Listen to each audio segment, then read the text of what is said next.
Göttliche Unterstützung.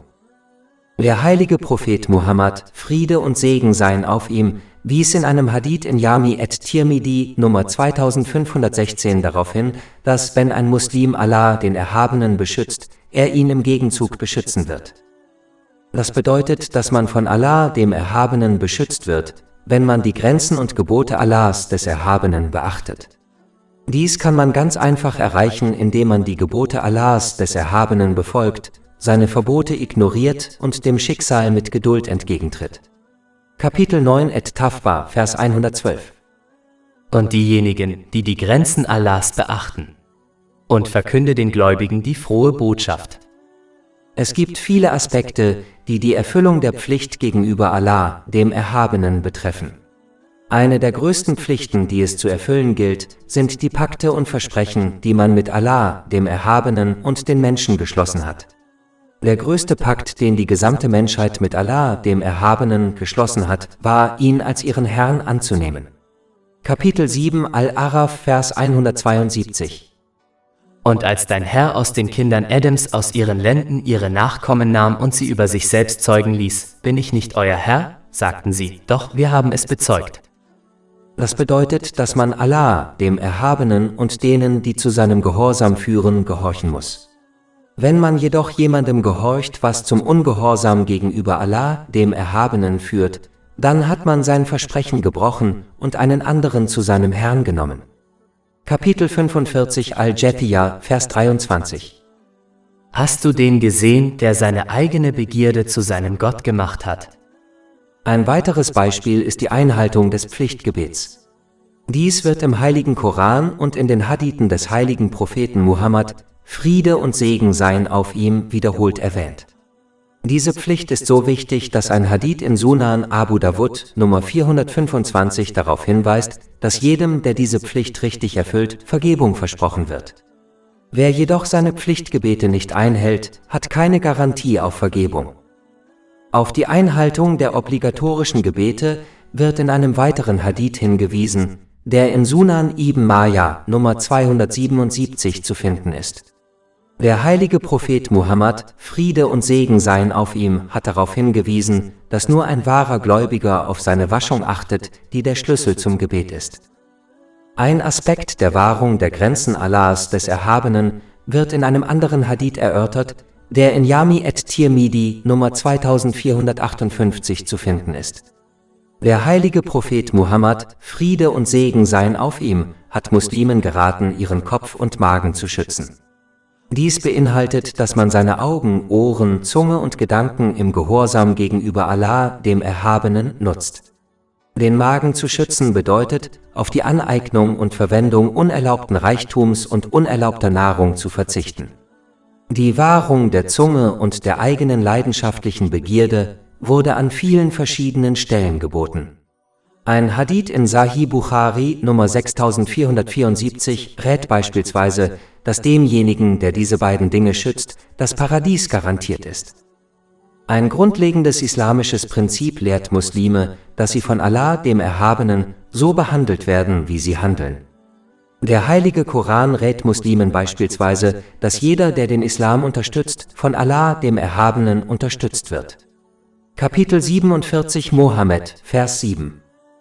Ihr Gläubigen, wenn ihr Allah unterstützt, wird er euch unterstützen und euch einen festen Stand geben. Ein weiteres Beispiel findet sich in Kapitel 2 Al-Baqarah, Vers 152. Der heilige Koran erklärt, dass jeder, der Allahs, des Erhabenen, gedenkt, von ihm gedenken wird. Denkt also an mich, dann werde auch ich an euch denken. Allah, der Erhabene, wird sogar die Familie desjenigen beschützen, der seine Grenzen beachtet. Der heilige Koran erklärt, wie Allah, der Erhabene, den vergrabenen Schatz zweier Weisen beschützte, da ihr Vater rechtschaffen war. Da ihr Vater die Grenzen Allahs, des Erhabenen, beschützte, beschützte er im Gegenzug seine Waisenkinder. Kapitel 18 Al-Kahf, Vers 82. Und was die Mauer betrifft, sie gehörte zwei Waisenjungen in der Stadt, und darunter lag ein Schatz für sie, und ihr Vater war gerecht gewesen. Tatsächlich wird jeder, der die Grenzen Allahs, des Erhabenen, wahrt, feststellen, dass Allah, der Erhabene, ihm einen Ausweg aus allen Schwierigkeiten sowohl in dieser als auch in der nächsten Welt bietet. Kapitel 65 et-Talaq, Vers 2. Und wer Allah fürchtet, dem bereitet er einen Ausweg. In manchen Fällen wehrt Allah, der Erhabene, seinem rechtschaffenen Diener Dinge ab, die äußerlich gut erscheinen, wie zum Beispiel einen neuen Job zu bekommen. Doch es gibt ein verborgenes Übel oder eine Schwierigkeit, vor der Allah, der Erhabene, seinen Diener beschützen möchte. Kapitel 2 Al-Baqarah, Vers 216. Aber vielleicht hasst ihr etwas und es ist gut für euch. Und vielleicht liebt ihr etwas und es ist schlecht für euch. Und Allah weiß es, ihr aber wisst es nicht. Das Größte, was Allah, der Erhabene, beschützt, ist der Glaube eines Muslims. Allah, der Erhabene, bewahrt seinen Diener vor Zweifeln, bösen Neuerungen, Sünden und allem anderen, was seinen Glauben verderben könnte. So wird sichergestellt, dass er die Welt mit unversehrtem Glauben verlässt. Die allgemeine Lehre des ersten Ratschlags im eingangs zitierten Haupthadith besteht darin, alle Grenzen des Islam zu wahren, indem man die Segnungen, die man besitzt, auf eine Weise nutzt, die Allah, dem Erhabenen, gefällt. Wer die Grenzen Allahs, des Erhabenen, wahrt, wird von Allah, dem Erhabenen, beschützt. Er wird feststellen, dass alle Schwierigkeiten und Prüfungen erträglich werden, und er wird geleitet, um sie sicher zu durchqueren, während er in beiden Welten Segnungen erlangt. Der nächste Ratschlag im Haupthadith, um den es hier geht, ist, dass jeder, der Allah, dem Erhabenen, gedenkt, indem er seine Grenzen beachtet, mit seiner Nähe gesegnet sein wird. Kapitel 16 An-Nahl, Vers 128. Wahrlich, Allah ist mit denen, die ihn fürchten und Gutes tun. Es ist wichtig zu beachten, dass diese Nähe nicht von der Art ist, die in Kapitel 50 Kaf, Vers 16 erwähnt wird. Wir sind näher für ihn als seine Halsschlagader. Dies ist eine allgemeine Nähe, an der die gesamte Schöpfung teilhat. Diejenigen, die die Grenzen Allahs, des Erhabenen, wahren, sind mit einer besonderen Art von Nähe gesegnet, die seine besondere Hilfe und Gnade beinhaltet. Beispielsweise hat der heilige Prophet Muhammad, Friede und Segen seien auf ihm, in einem göttlichen Hadith in Sahih Muslim, Nummer 6805, darauf hingewiesen, dass Allah, der Erhabene, sich der Person nähert, die ihm gegenüber in ihrem Gehorsam zunimmt. Dies bezieht sich auf die besondere Hilfe und Gnade Allahs, des Erhabenen. Wenn ein Muslim Allah, dem Erhabenen, weiterhin aufrichtig gehorcht, indem er seine Gebote befolgt, seine Verbote missachtet und seinem Schicksal mit Geduld entgegentritt, erreicht er schließlich eine Ebene, auf der Allah, der Erhabene, seinem Körper die Macht verleiht, nur noch in weiterem Gehorsam ihm gegenüber zu handeln. Dieser Muslim wird sehr selten Sünden begehen. Dies wird in einem Hadith in Sahih Bukhari, Nummer 6502 empfohlen. Wer Allah, dem Erhabenen, durch aufrichtigen Gehorsam gedenkt, wird sogar vor psychischen Problemen wie Depressionen geschützt sein. Wie kann jemand, der die Nähe des Herrn der Welten spürt, traurig oder deprimiert sein? Dies ist ein weiterer Aspekt des Schutzes Allahs, des Erhabenen, für diejenigen, die seine Grenzen und Gebote wahren. In einem ähnlichen Hadith wie dem bisher besprochenen Haupthadith in diesem Buch, der in Musnad Ahmad Nummer 2803 zu finden ist, heißt es, dass derjenige, der sich in guten Zeiten durch aufrichtigen Gehorsam an Allah, den Erhabenen, erinnert, in schwierigen Zeiten seine Unterstützung und Hilfe erhält. Diese Antwort wird in dem zuvor besprochenen göttlichen Hadith angedeutet, der in Sahih Bukhari Nummer 6502 zu finden ist. Er besagt, dass, wenn man Allah, dem Erhabenen, weiterhin gehorcht, er im Gegenzug den Körper ermächtigt, nur ihm zu gehorchen. Ein Teil dieser Ermächtigung besteht darin, dass man Geduld und Unterstützung erhält, wenn man in Not gerät. Wenn ein Muslim diesen Rat befolgt, ermutigt er ihn, Vertrauen in Allah, den Erhabenen, zu entwickeln. Er wird darauf vertrauen, dass Allah, der Erhabene, ihm Unterstützung und Erleichterung in allen Schwierigkeiten gewährt und sogar auf seine Bittgebete antwortet. Dieses Vertrauen hilft einem, sich auf die Bestimmung Allahs, des Erhabenen, zu verlassen, anstatt auf seine eigenen Bemühungen und Pläne. Er wird wirklich glauben, dass Allah, der Erhabene, nur das Beste für ihn bestimmt und ihm einen Ausweg aus allen Schwierigkeiten gewährt. Kapitel 65 et-Talaq, Vers 2. Und wer Allah fürchtet, dem bereitet er einen Ausweg. Um diese Antwort von Allah, dem Erhabenen, zu erhalten, muss man seiner in guten Zeiten durch aufrichtigen Gehorsam gedenken, indem man seine Gebote befolgt und seine Verbote missachtet. Tatsächlich hat der heilige Prophet Muhammad, Friede und Segen seien auf ihm, in einem Hadith in Jami at-Tirmidhi, Nummer 3382 geraten, dass man, wenn man in Zeiten der Not und des Kummers die Hilfe Allahs, des Erhabenen, erwünscht, Allah, den Erhabenen, in guten Zeiten beständig anflehen sollte. Der heilige Koran weist auf diese Wahrheit in Kapitel 37 As-Safat, Verse 143 und 144 hin. Und wäre er nicht einer von denen gewesen, die Allah preisen, so wäre er in seinem Bauch geblieben bis zum Tage der Auferstehung. Dies geschah, als Allah, der Erhabene, den heiligen Propheten Yunus, Friede sei mit ihm, rettete, nachdem er von einem Wal verschluckt worden war. Sein vorheriger Gehorsam führte dazu, dass Allah, der Erhabene, ihm Sicherheit und einen Ausweg aus seiner Not gewährte. Umgekehrt hat es wenig oder gar keine positive Wirkung, wenn man in guten Zeiten nicht an Allah, den Erhabenen, denkt und ihm gehorcht und sich nur in schwierigen Zeiten an ihn erinnert. So hat es beispielsweise dem Pharao nichts genützt, dass er sich Allah, dem Erhabenen, unterwarf, als er nach einem rebellischen Leben im Todeskampf lag. Kapitel 10 Yunus, Vers 91. Und jetzt? Und du warst ihm zuvor ungehorsam und warst einer der Verderber? Die größte Schwierigkeit, der man in dieser Welt gegenüberstehen wird, ist der Tod.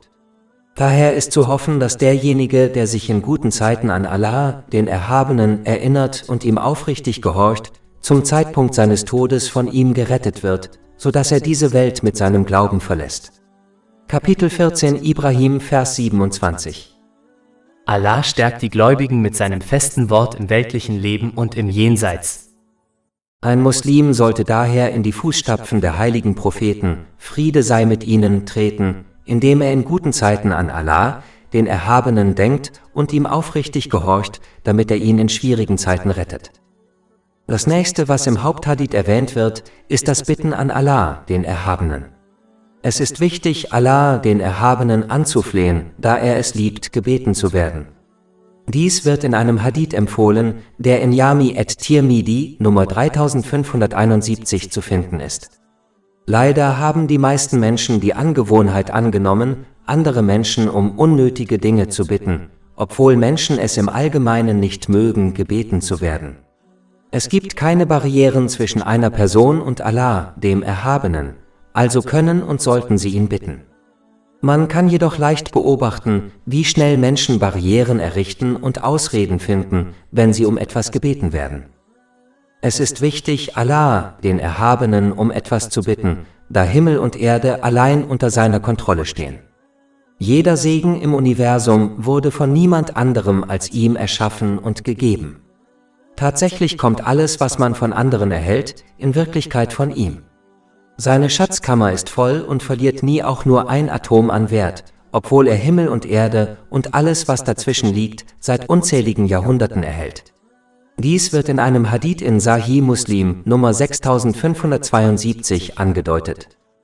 In Wirklichkeit können die Menschen sich selbst keinen Nutzen verschaffen, da sie ohne die Erlaubnis Allahs, des Erhabenen, weder Ärger abwenden noch Nutzen daraus ziehen können. Wenn man dies ohne die Hilfe Allahs, des Erhabenen, nicht für sich selbst tun kann, wie kann man es dann für jemand anderen tun? Es ist erstaunlich, wie sich ein Mensch von demjenigen abwenden kann, der Macht über alle Dinge hat, und stattdessen jemanden fragen und sich auf ihn verlassen kann, der keine unabhängige Macht hat. Wenn man andere um etwas bittet, opfert man seine Ehre, was nur für die Zufriedenheit Allahs, des Erhabenen, getan werden sollte. Aus diesem Grund wird in einem Hadith in Sahih Bukhari, Nummer 1474, gewarnt, dass derjenige, der andere unnötig anbettelt, am Tag des jüngsten Gerichts ohne Fleisch im Gesicht erscheinen wird. Allah, der Erhabene, ist so barmherzig, dass er es nicht nur liebt, wenn man ihn bittet, sondern jede Nacht die Bewohner der Erde anruft und sie einlädt, ihm ihre Bedürfnisse mitzuteilen, damit er sie erfüllen kann. Dies wird in einem Hadith bestätigt, der in Sahih Bukhari, Nummer 1145 zu finden ist. Tatsächlich hat Allah, der Erhabene, im heiligen Koran klargestellt, dass er denen antwortet, die ihn anrufen. Kapitel 2 Al-Baqarah, Vers 186. Ich antworte auf die Anrufung des Bittstellers, wenn er mich anruft. Es ist wichtig zu wissen, dass alle guten Bittgebete gemäß dem Hadith in Jami at-Tirmidhi Nummer 3604 auf 3 Arten erhört werden. Entweder wird die Bitte in dieser Welt erfüllt, dem Bittsteller wird im Jenseits eine Belohnung bereitgehalten, die besser ist als das, was er sich gewünscht hat, oder ihm wird eine entsprechende Anzahl an Sünden vergeben. Das nächste, was im Haupthadith erwähnt wird, weist auf die unendliche und absolute Macht und Autorität Allahs, des Erhabenen, hin. Der Hadith weist darauf hin, dass die gesamte Schöpfung einem Menschen nicht nützen kann, wenn Allah, der Erhabene, dies nicht wünscht. Ebenso könnte die gesamte Schöpfung zusammen niemandem schaden, wenn Allah, der Erhabene, dies nicht wünscht. Dies bedeutet, dass im Universum nur das geschieht, was Allah, der Erhabene, entscheidet. Es ist wichtig zu beachten, dass dieser Rat nicht bedeutet, dass man auf die Verwendung von Mitteln wie Medikamenten verzichten sollte, sondern dass man die Mittel verwenden kann, da sie von niemand anderem als Allah, dem Erhabenen, geschaffen wurden. Aber man muss verstehen, dass Allah, der Erhabene, der Einzige ist, der über den Ausgang aller Dinge entscheidet. Beispielsweise gibt es viele Kranke, die Medikamente nehmen und von ihrer Krankheit genesen. Aber es gibt auch andere, die Medikamente nehmen und nicht genesen. Dies weist darauf hin, dass ein anderer Faktor über das Endergebnis entscheidet, nämlich der Wille Allahs, des Erhabenen. Kapitel 9 at-Tawbah, Vers 51. Sprich, wir werden niemals geschlagen werden, außer durch das, was Allah uns bestimmt hat. Wer das versteht, weiß, dass alles, was ihn betraf, nicht hätte vermieden werden können. Und dass die Dinge, die ihm fehlten, nie hätten erreicht werden können. Es ist wichtig zu beachten, dass man, egal wie das Endergebnis ausfällt, geduldig bleiben und aufrichtig glauben sollte, dass Allah, der Erhabene, das Beste für einen Menschen gewählt hat, auch wenn man die Weisheit hinter dem Ergebnis nicht erkennt, auch wenn man es nicht möchte. Kapitel 2 Al-Baqarah, Vers 216. Aber vielleicht hast du etwas und es ist gut für dich, und vielleicht liebst du etwas und es ist schlecht für dich. Und Allah weiß es, während du es nicht weißt. Wenn man diese Wahrheit wirklich versteht, hört man auf, sich auf die Schöpfung zu verlassen, da man weiß, dass diese einem weder Schaden noch Nutzen bringen kann.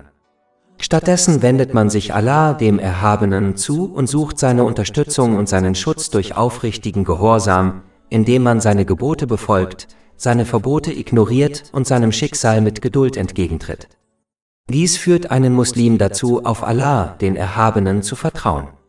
Es ermutigt einen auch, nur Allah, den Erhabenen, zu fürchten, da man weiß, dass die Schöpfung einem ohne den Willen Allahs, des Erhabenen, nicht schaden kann. Zu erkennen, dass alle Dinge, die im eigenen Leben und im Universum geschehen, von Allah, dem Erhabenen, stammen, ist Teil des Verständnisses der Einheit Allahs, des Erhabenen. Dies ist ein Thema, das kein Ende hat und über den oberflächlichen Glauben hinausgeht, dass es niemanden gibt, der der Anbetung würdig ist außer Allah, dem Erhabenen. Wenn dies im Herzen verankert ist, dann hoffen sie nur auf Allah, den Erhabenen, und wissen, dass er der Einzige ist, der ihnen helfen kann. Sie werden sich nur Allah, dem Erhabenen, in allen Aspekten ihres Lebens unterwerfen und gehorchen. In Wirklichkeit gehorcht eine Person einem anderen nur, um Schutz vor Schaden zu erhalten oder einen Nutzen zu erlangen. Nur Allah, der Erhabene, kann dies gewähren. Daher verdient nur er, dass man ihm gehorcht und ihn anbetet.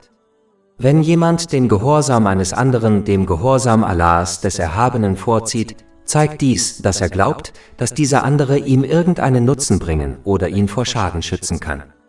Dies ist ein Zeichen der Schwäche seines Glaubens. Die Quelle aller Dinge, die geschehen, ist Allah, der Erhabene, also sollten Muslime nur ihm gehorchen. Kapitel 35 Fatir, Vers 2. Was auch immer Allah den Menschen an Barmherzigkeit gewährt, niemand kann es zurückhalten, und was auch immer er zurückhält, niemand kann es danach freigeben. Es ist wichtig zu beachten, dass der Gehorsam gegenüber einer Person, die den Gehorsam gegenüber Allah, dem Erhabenen, fördert, in Wirklichkeit der Gehorsam gegenüber Allah, dem Erhabenen, ist. Zum Beispiel der Gehorsam gegenüber dem heiligen Propheten Muhammad, Friede und Segen seien auf ihm. Kapitel 4 An-Nisa, Vers 80. Wer dem Gesandten gehorcht, hat Allah gehorcht. Ein ähnlicher Hadith wie der hier besprochene Haupthadith, der in Musnad Ahmad Nummer 2803 zu finden ist, rät, dass Geduld mit den Dingen, die man nicht mag, zu einer großen Belohnung führt. Kapitel 39 Az-Zumar, Vers 10. In der Tat wird den Geduldigen ihre Belohnung ohne Berechnung ohne Begrenzung gegeben. Geduld ist ein Schlüsselelement, das erforderlich ist, um die 3 Aspekte des Glaubens zu erfüllen: die Gebote Allahs des Erhabenen zu befolgen, seine Verbote zu missachten und sich dem Schicksal zu stellen. Doch eine höhere und lohnendere Ebene als Geduld ist Zufriedenheit. Dies ist der Fall, wenn ein Muslim zutiefst daran glaubt, dass Allah, der Erhabene, nur das Beste für seine Diener auswählt und sie daher seine Wahl ihrer eigenen vorziehen. Kapitel 2 Al-Baqarah, Vers 216. Aber vielleicht hasst ihr etwas und es ist gut für euch, und vielleicht liebt ihr etwas und es ist schlecht für euch. Und Allah weiß es, ihr aber wisst es nicht. Ein geduldiger Muslim versteht, dass alles, was ihn betrifft, wie etwa eine Schwierigkeit, nicht hätte vermieden werden können, selbst wenn die gesamte Schöpfung ihm geholfen hätte. Ebenso hätte alles, was ihn verfehlt hat, ihn nicht betreffen können. Derjenige, der diese Tatsache wirklich akzeptiert, wird nicht über irgendetwas jubeln und stolz werden, das er erlangt, da er weiß, dass Allah, der Erhabene, ihm diese Sache zugewiesen hat. Noch wird er über etwas trauern, das er nicht erlangt, da er weiß, dass Allah, der Erhabene, ihm diese Sache nicht zugewiesen hat und nichts in der Existenz diese Tatsache ändern kann. Kapitel 57 Al-Hadid, Verse 22-23. Kein Unglück trifft die Erde oder euch selbst, ohne dass es in einem Register steht, bevor wir es geschehen lassen. Wahrlich, das ist für Allah ein leichtes. Damit ihr nicht verzweifelt über das, was euch entgangen ist, und nicht stolz frohlockt über das, was er euch gegeben hat. Darüber hinaus hat der heilige Prophet Muhammad, Friede und Segen seien auf ihm, in einem Hadith in Sunan ibn Majah Nummer 79 geraten, dass ein Muslim, wenn etwas geschieht, fest daran glauben sollte, dass es vorherbestimmt war und nichts das Ergebnis hätte ändern können. Und ein Muslim sollte nicht bedauern, dass er das Ergebnis hätte verhindern können, wenn er sich irgendwie anders verhalten hätte. Denn diese Einstellung führt nur dazu, dass der Teufel ihn zur Ungeduld ermutigt und ihn dazu bringt, sich über das Schicksal zu beschweren. Ein geduldiger Muslim versteht wirklich, dass das, was Allah, der Erhabene, gewählt hat, das Beste für ihn ist, auch wenn er die Weisheit dahinter nicht beachtet. Derjenige, der geduldig ist, wünscht sich zwar eine Veränderung seiner Situation und betet sogar darum, aber er beschwert sich nicht über das, was geschehen ist. Beständig geduldig zu sein, kann einen Muslim auf eine höhere Ebene führen, nämlich zur Zufriedenheit. Derjenige, der zufrieden ist, wünscht sich nicht, dass sich die Dinge ändern, da er weiß, dass die Wahl Allahs des Erhabenen besser ist als seine Wahl. Dieser Muslim glaubt fest an den Hadith aus Sahih Muslim, Nummer 7500, und handelt danach. Darin wird befohlen, dass jede Situation für den Gläubigen das Beste ist. Wenn sie auf ein Problem stoßen, sollten sie Geduld zeigen, was zu Segen führt. Und wenn sie Zeiten der Erleichterung erleben, sollten sie Dankbarkeit zeigen, was ebenfalls zu Segen führt. Es ist wichtig zu wissen, dass Allah, der Erhabene, diejenigen prüft, die er liebt. Wenn sie Geduld zeigen, werden sie belohnt, aber wenn sie wütend sind, beweist dies nur ihren Mangel an Liebe zu Allah, dem Erhabenen. Dies wird in einem Hadith bestätigt, der in Jami at-Tirmidhi Nummer 2396 zu finden ist. Ein Muslim sollte in guten wie in schlechten Zeiten geduldig sein oder sich mit der Entscheidung und dem Beschluss Allahs des Erhabenen zufrieden geben. Dies wird die Not verringern und ihm in beiden Welten viel Segen bringen. Ungeduld hingegen wird nur die Belohnung zerstören, die er hätte erhalten können. So oder so wird ein Muslim die von Allah des Erhabenen beschlossene Situation durchmachen, aber es ist seine Entscheidung, ob er eine Belohnung wünscht oder nicht. Ein Muslim wird nie vollkommen zufrieden sein, bis sein Verhalten in guten wie in schlechten Zeiten gleich ist. Wie kann ein wahrer Diener zum Herrn, nämlich Allah, dem Erhabenen, gehen, um ein Urteil zu erhalten, und dann unglücklich werden, wenn die Wahl nicht seinen Wünschen entspricht? Es besteht die reale Möglichkeit, dass eine Person zerstört wird, wenn sie bekommt, was sie sich wünscht. Kapitel 2 Al-Baqarah, Vers 216. Aber vielleicht hasst ihr etwas und es ist gut für euch, und vielleicht liebt ihr etwas und es ist schlecht für euch. Und Allah weiß es, ihr aber wisst es nicht. Ein Muslim sollte Allah, den Erhabenen, nicht am Rande anbeten. Das heißt, wenn der göttliche Wille ihren Wünschen entspricht, loben sie Allah, den Erhabenen. Und wenn dies nicht der Fall ist, werden sie verärgert und tun so, als wüssten sie es besser als Allah, der Erhabene. Kapitel 22 Al-Hay, Vers 11. Und unter den Menschen gibt es manche, die Allah am Rande dienen. Wenn ihn etwas Gutes berührt, wird er dadurch beruhigt. Doch wenn ihn eine Prüfung trifft, kehrt er sich dem Unglauben zu. Er hat diese Welt und das Jenseits verloren. Das ist der offenkundige Verlust. Ein Muslim sollte sich bei der Wahl Allahs des Erhabenen so verhalten, als würde er sich bei einem erfahrenen, vertrauenswürdigen Arzt verhalten. So wie sich ein Muslim nicht darüber beschweren würde, bittere Medizin einzunehmen, die ihm sein Arzt verschrieben hat, weil er weiß, dass dies das Beste für ihn ist, sollte er die Schwierigkeiten, denen er in der Welt gegenübersteht, in dem Wissen akzeptieren, dass dies das Beste für ihn ist. Tatsächlich würde ein vernünftiger Mensch dem Arzt für die bittere Medizin danken, und ebenso würde ein intelligenter Muslim Allah, dem Erhabenen, für jede Situation danken, der er begegnet. Darüber hinaus sollte ein Muslim die vielen Verse des heiligen Koran und die Hadithe des heiligen Propheten Muhammad, Friede und Segen seien auf ihm, durchlesen, in denen es um die Belohnung des geduldigen und zufriedenen Muslims geht. Eine gründliche Reflexion darüber wird einen Muslim dazu inspirieren, auch in schwierigen Situationen standhaft zu bleiben. Zum Beispiel Kapitel 39 Az-Zumar, Vers 10. In der Tat wird den Geduldigen ihre Belohnung ohne Berechnung ohne Begrenzung gegeben. Ein weiteres Beispiel wird in einem Hadith erwähnt, der in Jami at-Tirmidhi Nummer 2402 zu finden ist. Darin wird darauf hingewiesen, dass diejenigen, die geduldig Prüfungen und Schwierigkeiten in der Welt ertragen haben, am Tag des jüngsten Gerichts ihre Belohnung erhalten werden, und diejenigen, die solche Prüfungen nicht ertragen mussten, sich wünschen werden, sie hätten Schwierigkeiten wie das Abschneiden ihrer Haut mit der Schere geduldig ertragen. Um Geduld und sogar Zufriedenheit mit dem zu erlangen, was Allah, der Erhabene, für eine Person auswählt, sollte diese das Wissen aus dem heiligen Koran und den Traditionen des heiligen Propheten Muhammad, Friede und Segen seien auf ihm, suchen und danach handeln, damit sie die hohe Stufe der Vortrefflichkeit des Glaubens erreichen. Dies wurde in einem Hadith in Sahih Muslim Nummer 99 erörtert.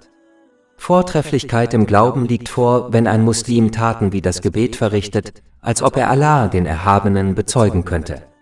Derjenige, der diese Stufe erreicht, wird den Schmerz von Schwierigkeiten und Prüfungen nicht spüren, da er vollständig in das Bewusstsein und die Liebe Allahs des Erhabenen eingetaucht sein wird. Dies ist vergleichbar mit dem Zustand der Frauen, die keinen Schmerz empfanden, als sie sich beim Anblick der Schönheit des heiligen Propheten Yusuf, Friede sei auf ihm, in die Hände schnitten. Kapitel 12 Yusuf, Vers 31. Und gab jedem von ihnen ein Messer und sagte zu Josef, komm vor ihnen heraus. Und als sie ihn sahen, bewunderten sie ihn sehr und schnitten sich in die Hände und sagten, Allah ist vollkommen. Dies ist kein Mensch, dies ist nichts weiter als ein edler Engel.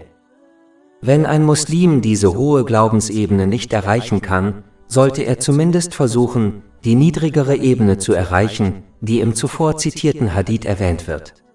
Dies ist die Ebene, auf der man sich ständig bewusst ist, dass man von Allah, dem Erhabenen, beobachtet wird. So wie sich eine Person nicht vor einer Autoritätsperson beschweren würde, die sie fürchtet, wie etwa einem Arbeitgeber, wird sich ein Muslim, der sich ständig der Anwesenheit Allahs, des Erhabenen, bewusst ist, nicht über die Entscheidungen beschweren, die er trifft. Der wichtigste Hadith, um den es hier geht, weist darauf hin, dass Zufriedenheit eine hervorragende Tugend ist, aber für einen Muslim nicht verpflichtend, wohingegen Geduld etwas ist, das alle Muslime an den Tag legen müssen. Ein Muslim sollte einfach daran denken, dass die geduldige Bewältigung einer Schwierigkeit durchaus der Grund dafür sein kann, dass er ins Paradies kommt. Tatsächlich sollte ein Muslim, wenn er einer weltlichen Schwierigkeit gegenübersteht, dankbar sein, dass es keine schlimmere Schwierigkeit war. Er sollte dankbar sein, dass ihm die Fähigkeit gegeben wurde, Geduld zu zeigen, und was noch wichtiger ist, dankbar sein, dass die Schwierigkeit nicht mit seinem Glauben verknüpft ist, der zur ewigen Verdammnis führen könnte. In einem Hadith, der dem Haupthadith dieser Diskussion ähnelt und in Musnad Ahmad Nummer 2803 zu finden ist, wies der heilige Prophet Muhammad, Friede und Segen seien auf ihm, darauf hin, wie wichtig es ist zu verstehen, dass auf jede Schwierigkeit, der sich ein Mensch gegenüber sieht, Erleichterung folgt. Diese Tatsache wird auch im heiligen Koran erwähnt, beispielsweise in Kapitel 65 et-Talaq, Vers 7. Allah wird nach der Not Erleichterung, Erleichterung schaffen. Es ist wichtig für Muslime, diese Realität zu verstehen, da sie Geduld und sogar Zufriedenheit hervorruft. Unsicherheit über die Veränderungen der Umstände kann zu Ungeduld, Undankbarkeit und sogar zu ungesetzlichen Dingen wie ungesetzlicher Versorgung führen. Aber derjenige, der fest daran glaubt, dass alle Schwierigkeiten schließlich durch Erleichterung ersetzt werden, wird geduldig auf diese Veränderung warten und dabei voll und ganz auf die Lehren des Islam vertrauen. Diese Geduld wird von Allah, dem Erhabenen, sehr geschätzt und reichlich belohnt. Kapitel 3 Eli Imran, Vers 146. Und Allah liebt die Standhaften. Aus diesem Grund hat Allah, der Erhabene, im heiligen Koran zahlreiche Beispiele genannt, in denen auf schwierige Situationen Erleichterung und Segen folgten. Beispielsweise erwähnt der folgende Vers des heiligen Koran die großen Schwierigkeiten, denen der heilige Prophet Nuh, Friede sei mit ihm, von seinem Volk ausgesetzt war, und wie Allah, der Erhabene, ihn vor der großen Flut rettete. Kapitel 21 Al-Anbiya, Vers 76. Und erwähne Noah, als er zu Allah zuvor anrief, da erhörten wir ihn und retteten ihn und seine Familie vor der großen Heimsuchung der Flut. Ein weiteres Beispiel findet sich in Kapitel 21 Al-Anbiya, Vers 69. Wir, das heißt Allah, sagten, O Feuer, sei Kühle und Sicherheit über Abraham. Der heilige Prophet Ibrahim, Friede sei mit ihm, sah sich einer großen Schwierigkeit in Form eines großen Feuers gegenüber, aber Allah, der Erhabene, sorgte für Kühle und Frieden für ihn. Diese und viele weitere Beispiele werden im heiligen Koran und in den Hadithen des heiligen Propheten Muhammad, Friede und Segen seien auf ihm, erwähnt, damit die Muslime verstehen, dass auf einen Moment der Schwierigkeit für diejenigen, die Allah, dem Erhabenen, gehorchen, indem sie seine Gebote befolgen, seine Verbote missachten und dem Schicksal mit Geduld entgegentreten, letztendlich Erleichterung folgt. Daher ist es für Muslime wichtig, diese islamischen Lehren zu studieren, um die unzähligen Fälle zu beobachten, in denen Allah, der Erhabene, seinen gehorsamen Dienern Erleichterung gewährte, nachdem sie Schwierigkeiten erlebt hatten. Wenn Allah, der Erhabene, seine gehorsamen Diener vor großen Schwierigkeiten bewahrt hat, die in den göttlichen Lehren erwähnt werden, dann kann und wird er auch die gehorsamen Muslime retten, die kleineren Schwierigkeiten gegenüberstehen. Abschließend sei gesagt, dass jeder, der die göttliche Hilfe Allahs des Erhabenen wünscht, das in diesem Buch Besprochene lernen und danach handeln sollte. Das Handeln nach diesen Lehren wird einen ermutigen, wirklich auf Allah, den Erhabenen, zu vertrauen. Man wird die von Allah, dem Erhabenen, geschaffenen und bereitgestellten Mittel, wie beispielsweise Medikamente, nutzen, aber den Ausgang der Situation Allah, dem Erhabenen, überlassen, da man weiß, dass er nur das Beste für seine Diener auswählt. Kapitel 65 et-Talaq, Vers 3. Und wer sich auf Allah verlässt, dem genügt er? Kapitel 2 Al-Baqarah, Vers 216. Aber vielleicht hasst ihr etwas und es ist gut für euch, und vielleicht liebt ihr etwas und es ist schlecht für euch. Und Allah weiß es, ihr aber wisst es nicht. Die Pflicht eines Muslims besteht nicht darin, das Schicksal zu kontrollieren und zu bestimmen, da dies allein in der Kontrolle von Allah, dem Erhabenen, liegt. Muslime dürfen sich nur mit dem beschäftigen, was in ihrer Kontrolle liegt, nämlich ihrem Verhalten und Handeln in jeder Situation, der sie gegenüberstehen. Wenn sie das richtige Verhalten an den Tag legen, werden sie mit Hilfe und Gnade von Allah, dem Erhabenen, alle Hindernisse überwinden. Das heißt, ihnen werden in guten Zeiten weitere Segnungen zuteil, wenn sie wahre Dankbarkeit zeigen, indem sie die Segnungen, die sie besitzen, richtig einsetzen. Und ihnen werden in schwierigen Zeiten Segnungen zuteil, wenn sie Geduld zeigen. Dies wird in einem Hadith bestätigt, der in Sahih Muslim Nummer 7500 zu finden ist. Das Ergebnis jeder Situation ist also göttliche Hilfe, Segnungen und Belohnung, solange man sich richtig verhält. Darauf muss sich jeder Muslim konzentrieren, anstatt sich über Dinge aufzuregen, über die er keine Kontrolle oder Einfluss hat. Dies ist der Schlüssel zu göttlicher Unterstützung und ultimativem Erfolg in beiden Welten.